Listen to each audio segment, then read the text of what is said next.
Hey folks, welcome back to Clear My Paper. In today's short video, we'll talk about transpose of a matrix. We'll talk about from an examination standpoint of view. In the last 2 or 3 videos, I have explained the algebraic notion as well as the geometric intuition of what transpose of a matrix is actually and why it is interesting or what is the relevance. And moving forward, I just wanted to make a couple of videos from an exam point of view for the Maharashtra State Board, paper code 22103, what kind of questions might come in the exam. Obviously, for the last 2 semesters in 2020, because of the pandemic, it has become a MCQ, but nevertheless, the questions don't change much. You still need to have the same concepts applied. And eventually, hopefully next year, the pandemic subsides and they'll get back to the regular examination. So all these questions in terms of coming in person and writing the paper will be important. So I'm just putting it. Hopefully, I'll just also structure some videos on the MCQs. Anyway, coming back to transpose of a matrix, this will be a 2-part video. In this, I'll kind of explain the whole structure of the paper. And the next video, I'll just solve some problems and you can understand how to solve that. And if you recall, the whole matrix and determinants chapter, which has a weightage of say 20 marks, I have roughly divided into 9 sets of problems. And we have been so far discussing problem 1 and 2. So this one is a transpose of the matrix. So we're talking about type 3, right? Which is transpose of a matrix. And transpose of a matrix, there might be 2 kinds of problems. The first part we'll discuss here, where the weightage is roughly 4 marks. Sometimes it comes, sometimes it does not come. That shows you the importance of that. But there will be one set of problems which comes whenever it comes for 4 marks. It will be like straight. They'll be asking you to find a transpose. It's a straight problem. They will ask you for finding a transpose, which I'll explain you. And in other areas, transpose is implied whenever you find in other types solving a matrix using inverse of a matrix route. Transpose will be used in that. They may not ask you but whenever that question comes, application of transpose or understanding of transpose is important. So those are the 2 ways transpose of a matrix might come to you. In this kind of video, we'll talk about the first one, not the second one. We'll not talk about this. This will be implied in the next set of videos. We'll talk about problems where they straight away ask you to find a transpose of a matrix. Okay, type 3. So the interesting thing is I've just kept all the last 4 question papers here. And I think it has come twice in winter 2019 and in winter 2017.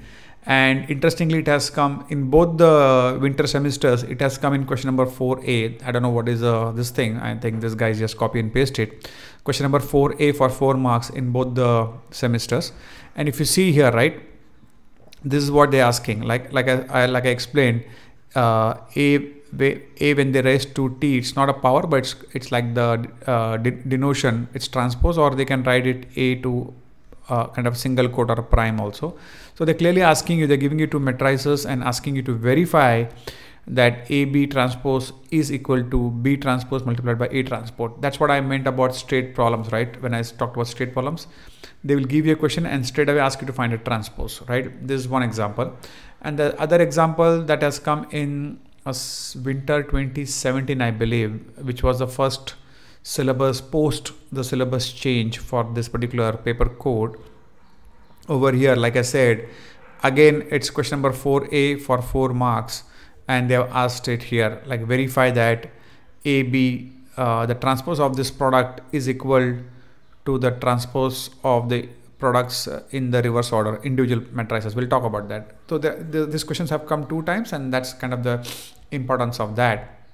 And another interesting thing while I'm here, which is slightly different topic that I'll come to you, is I've taken this paper winter 2017 as an example. You can take this paper also and it's downloadable from the MSBT website.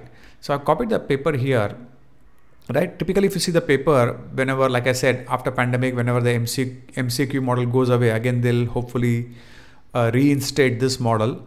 So if you take this model, right, typically you'll have question 1, question 2, and 3 and 4, which is where our question is for A, right?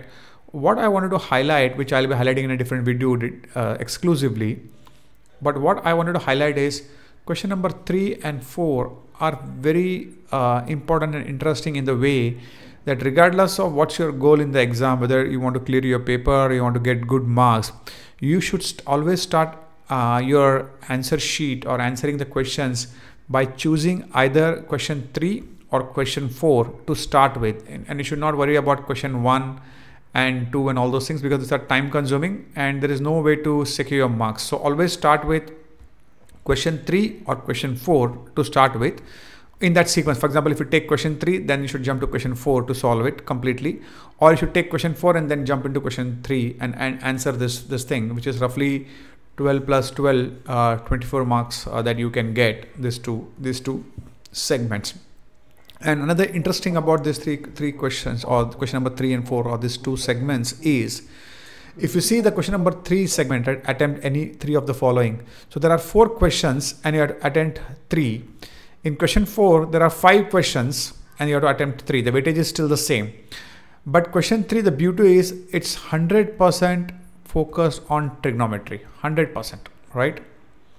And which is the most interesting part. Even before matrices, if you're not studied, trigonometry is the first chapter you should master and move on. And I have told you the reason for that, because it can secure your passing marks, which is a different video. When I'll come to trigonometry, I'll talk about that. But question 3 is all about trigonometry. All the 5 questions are from trigonometry, okay? And you have to solve any 3. And interestingly enough, most, if not all of the questions in trigonometry, if you take any of that, they will always ask you to prove something, where they have a left hand side or a right hand side, or they'll always ask you to verify something, which means you can always know whether you're heading in the right direction or not. And that's what makes trigonometry very interesting, because A, it has got more weightage, and B, all the questions, if you see here, prove that, verify that, prove that, and prove that, is all you can prove, and you know that you're on the right track when you arrive at the answer, right? That's the reason trigonometry is the first thing you should attack. That's what makes question 3 very interesting. And in question 4, which is an assorted mix and match, where you have matrices and algebra, the unit 1 and the trigonometry. Over here also, if you see, you have to attempt 3 out of 5, right? You have to attempt 3 out of 5 here, and here it's 3 out of 4, right? If you see the last 3 questions, C, D and E, again are from trigonometry, which proves the weightage of trigonometry is like huge, right, in the real paper. And even if you have skipped this problem here, and even if you do not know matrices or partial fractions, you can still attempt question number 4, the segment 4, with all the 3 questions in its entirety, if you just can understand trigonometry, A, and B, again all the 3 questions, if you see here, prove that sine something is equal to something, you know the answer, again prove here. And over here, sine A is equal to half, find the value of sine 3A. So it's not a proof, but using a calculator, you can always verify what should be the value of this, and you can always verify the answer. There is a way to verify your answer. And based on that, the whole section 3 and 4, you can knock off using trigonometry. Your 12 and 12 marks can be secured, because you know the answers 24 and the passing is 28, right? So you are just one striking distance away from the passing marks. That makes it very interesting, the section 3 and 4. That's why I asked you to always start your examination paper by addressing question 3 first, and then go to 4, and then we'll figure out how to address the remaining problems. Anyway, that's the takeaway I wanted you to give in this video, so that you can understand how the paper is structured and where the problems come. I'll try to solve both these problems of type 3 transpose of a matrix from both these papers that I explained. This one, the winter 2017, and the winter 2019 over here. Where is this?